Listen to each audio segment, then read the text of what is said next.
Assalamualaikum warahmatullahi wabarakatuh. Jumpa lagi dengan saya Fajar Fisioterapi. Baik, untuk kali ini langsung saja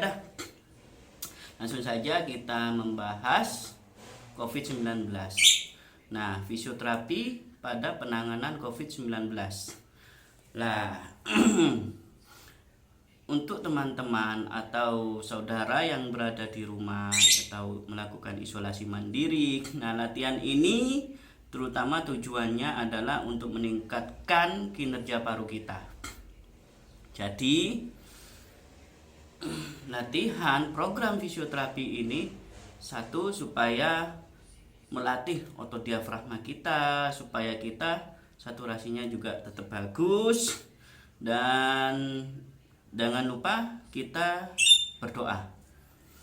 Itu yang paling utama adalah kita berdoa semoga kita semua sehat, sembuh, dan tetap diberi kesehatan dan diselamatkan oleh Allah Subhanahu wa taala. Oke, sebelum latihan fisioterapi pada penanganan COVID-19. Oh ya, satu lagi. Ingat, latihan ini ada yang perlu diawasi oleh fisioterapinya, ada yang bisa dilakukan di rumah juga. Nah, kali ini saya akan membahas terutama untuk yang isolasi mandiri di rumah ya.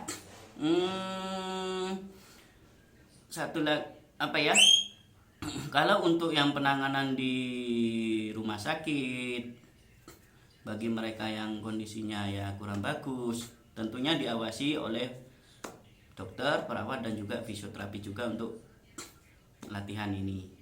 Nah, sekarang kita bisa dipilah-pilah sendiri nanti latihannya yang mana yang cocok. Nah, tentunya kita masih butuh konsultasi ya. Oke, sekarang yang dibutuhkan itu adalah saturasi. Untuk saturasi ini, alat oximeter ini ya, saya sarankan beli yang mahal sekali, jangan yang murah. Soalnya yang murah kadang saya suka greget juga kalau beli yang murah. Mosok saturasi ini aku kok mudun rek. Nah, ini ya, kita cek. Untuk yang normal itu biasanya 98, 99. Ini saturasi saya 98 ya. Jadi terutama untuk latihan pasca penanganan COVID ini, saturasinya itu yang paling penting adalah terutama untuk posisi prone lying. Prone lying itu adalah posisi tengkurap.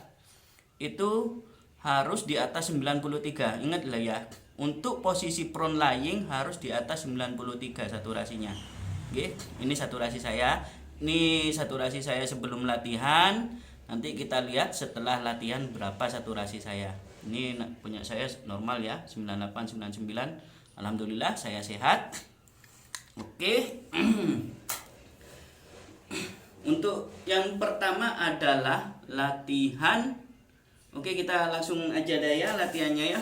Yang pertama adalah latihan relaksasi breathing, di mana latihan itu ambil posisi yang enak ya. Jadi relax semua. Otot dada, otot perut, rileks semua.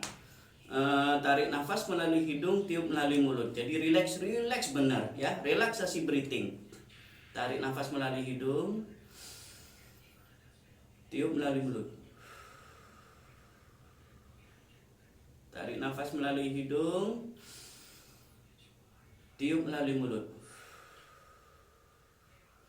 Oke, itu bisa dilakukan 3 kali atau sesuai toleransi. Jadi kalau untuk relaksasi breathing ini untuk COVID yang agak parah bisa dilakukan karena rileks banget. Jadi harus benar-benar rileks ya.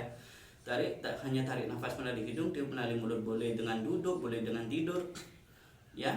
Itu terus yang kedua adalah latihan diaphragmatic breathing. Diaphragma breathing adalah tarik nafas melalui hidung, terus kembungkan perut, keluarkan melalui mulut, perut kempes. Nah, jadi Tarik nafas melalui hidung, kembungkan perut. Pada waktu kembungkan perut, tarik nafas. Waktu kempeskan perut, tiup. Tarik nafas melalui hidung, kembungkan perut, tiup. Jadi bisa dipalpasi perut kita. Perut kita bisa dipalpasi ya, dipegang sama dada, perut sama dada. Jadi dadanya yang diam. Jadi seperti ini, ya seperti ini ya. Tarik nafas melalui hidung, perut kembung, tiup melalui mulut. Waktu tiup, perutnya kempes, ya. Tarik nafas, tiup.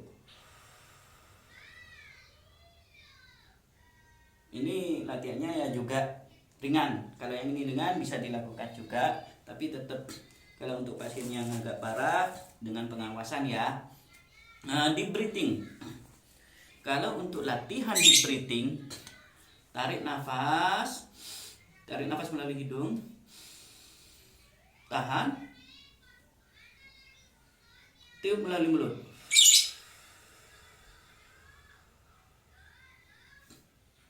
Tarik nafas melalui hidung, tahan, tiup melalui mulut. Itu untuk latihan deep breathing. Bisa dilakukan 3 kali. Juga bisa lebih kalau bagi yang isolasi mandiri di rumah dan masih fit ya. Tarik nafas, tahan, tiup. Ini latihan deep breathing ya. Ingat semua latihan, tarik nafas melalui hidung, tiupnya melalui mulut. Oke? Nah, sekarang untuk latihan bridge stacking. Jadi bridge stacking ini dengan menarik. Jadi tarik nafas melalui hidung, tarik, tiup.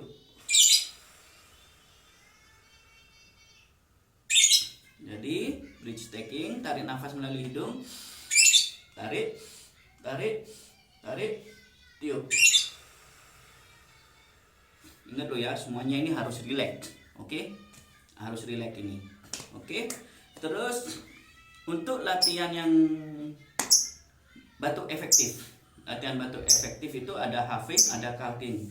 Nah, kalau untuk latihan batuk efektif yang huffing, jadi ya, huffing ya, tarik nafas melalui hidung, terus hentakkan 2 kali nafasnya. Hentakkan nafas 2 kali ya. Jadi tarik nafas,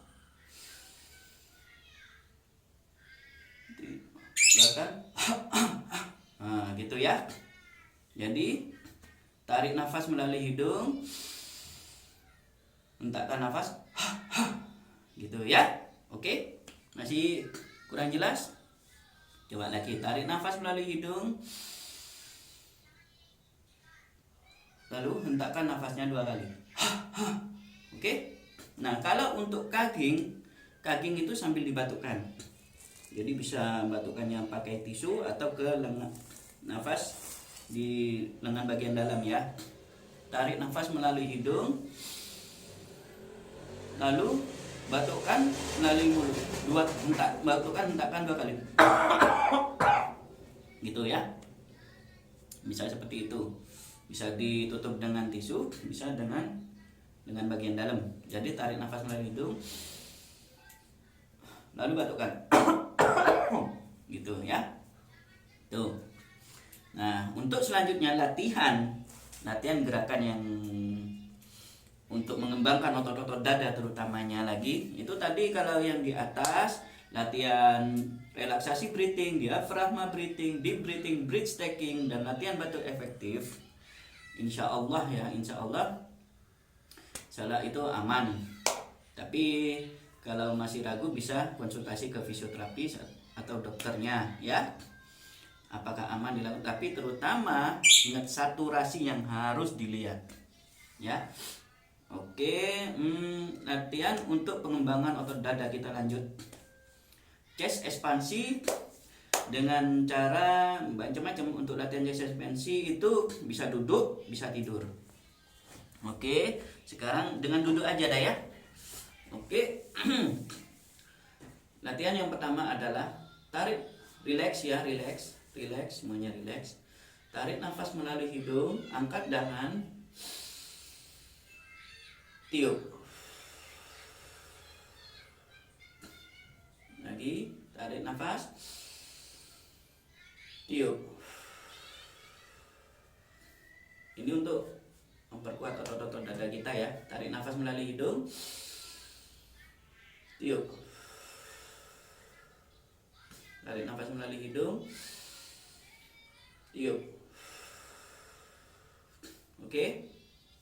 Terus latihan yang kedua, tarik nafas melalui hidung, angkat kedua tangan ke samping, ke lateral fleksi. Oke, tarik nafas lagi.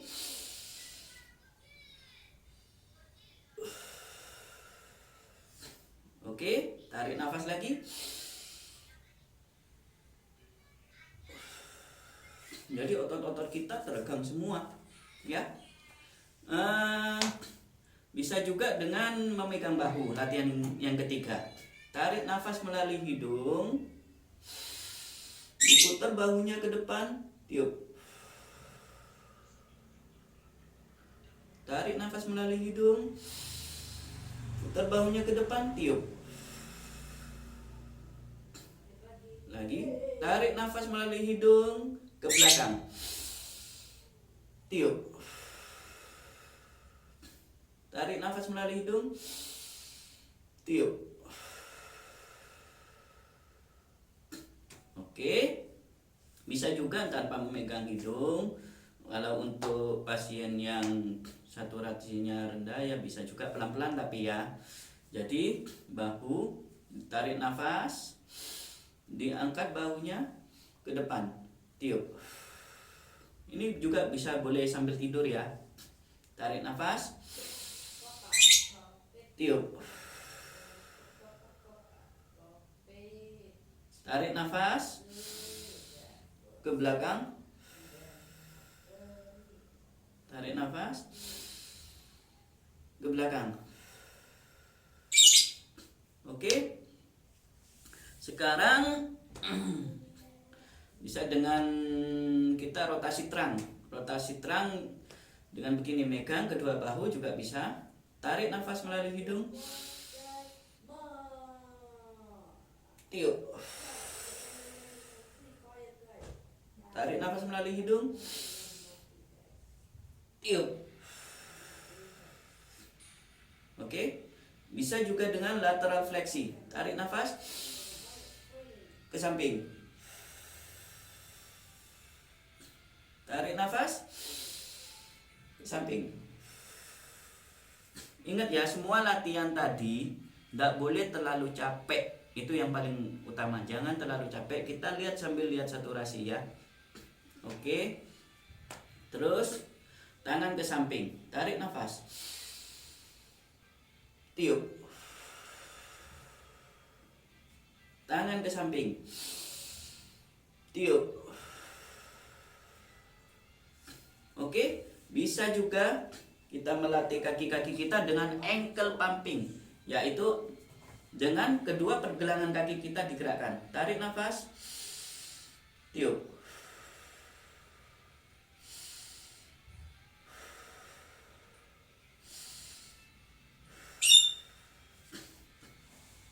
Oke. Dengan posisi tidur. Jika dengan posisi tidur bisa seperti ini, ya. Pegang kedua bahu, tarik nafas, diputar bisa, tiup. Tarik nafas, tiup. Jadi posisi tidur ini bagi yang penderitanya mungkin lemah ya. Jadi bisa dilakukan latihan ini sambil tiduran. Tapi ingat, tetap perhatikan saturasi jangan terlalu rendah. Itu yang paling penting. Kalau untuk penanganan pasien yang agak gawat, lebih baik konsultasikan dengan fisioterapisnya, dokternya atau perawatnya. Oke? Oke, tarik nafas, tiup ke belakang, tiup. Bisa juga dengan ditekuk kedua ini kakinya, tarik nafas, tiup, tarik nafas, tiup. Bisa juga dengan lurus, ankle pumping, tiup. Ya maaf ya, saya nggak pakai kasur, jadi seharusnya ini lurus ini, karena pakai meja ya, nggak punya kasur. Habis gitu, untuk latihan berikutnya bisa juga dengan latihan tidur juga sih, ada varian juga ya, untuk upper, middle, dan lower. Oke, kita lakukan latihan untuk pasien yang mungkin lemah, bisa dipegang kedua apa nih, bagian uppernya, upper torakal ya. Jadi begini, sambil tidur tapi ya, pelan-pelan tarik nafas, pegang, tiup, tarik nafas, tiup,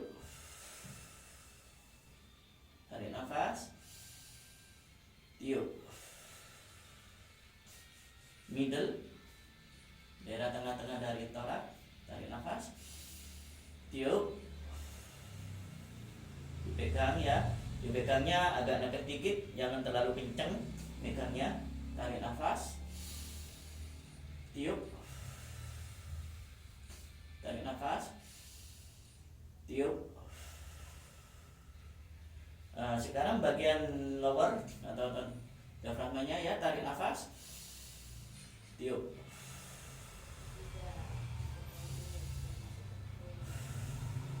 Dan terakhir bisa juga dengan memegang kedua perut. Tarik nafas, kembungkan, tiup, perut kempiskan. Tarik nafas, tiup. Oke. Jadi kalau untuk latihan yang sambil tidur, bagi yang isolasi mandiri dengan kondisi lemah, ya bisa dilakukan sambil tidur. Tapi ingat batasan-batasan, jangan terlalu capek, lihat saturasi. Lebih baik konsultasikan dengan fisioterapisnya ya. Itu. Untuk latihan yang terakhir, bisa juga dilakukan dengan prone lying atau dengan latihan tengkurap. Waduh, nanti dikira aku gak duwe kasur ya. Gini ya. Ini ditaruh di bawah, bantal ditaruh di bawah panggul. Relax. Ingat ini kasur lo ya, ini kan meja. Tarik nafas melalui hidung. Tiup. Atau bisa dengan begini. Tarik nafas, tiup. Jika ada fisioterapisnya, sambil dipegangi oleh fisioterapisnya juga, terutama daerah untuk diafragmanya, tarik nafas untuk membantu mengembangkan otot-otot diafragmanya. Jadi untuk prone lying atau posisi tengkurap ini, ingat saturasi harus di atas 93. Apabila di bawah 93 turun ke 92, harus segera balikkan badan. Jadi ingat, latihan ini semua ada ketentuannya dan ya bisa dikonsultasikan. Dan untuk latihan berikutnya ya bisa juga dengan kita masase otot-otot dada kita. Jadi misalkan terasa nggak nyaman atau terasa nggak nyaman daerah sini, jadi kita sambil tarik nafas juga bisa, sambil dimasase juga bisa. Jadi untuk merelaksasikan otot-otot diafragma kita, bisa juga dengan 2 tangan, 1 tangan ya, itu. Dan bisa juga dengan bagian isolasi mandiri ya, jalan di samping kasur ya, sambil diayun-ayunkan. Nah, itu yang terutama. Oke. untuk latihan di atas tadi, jadi ada yang memang harus diawasi oleh fisioterapisnya, ada juga latihan yang bisa dilakukan di rumah. Pandai-pandai dalam memilih latihan, jangan sampai terlalu ngoyo, jangan sampai terlalu karena ingin cepat sembuh, malah kalau kecapean malah sakit sendiri nanti. Jadi lihat kondisi tubuh kita, latihan yang ringan, pilih dari latihan tadi itu mana yang cocok buat kita. Nah, sekarang kita lihat saturasinya setelah saya latihan tadi berapa, apakah masih tetap? Alhamdulillah masih tetap ya saturasinya ya. Oke, terima kasih. Assalamualaikum warahmatullahi wabarakatuh. Apabila ada kesalahan dari pengetahuan saya tadi, mohon maaf dan mohon ditambahkan. Untuk masyarakat Bondowoso, I love you. Assalamualaikum.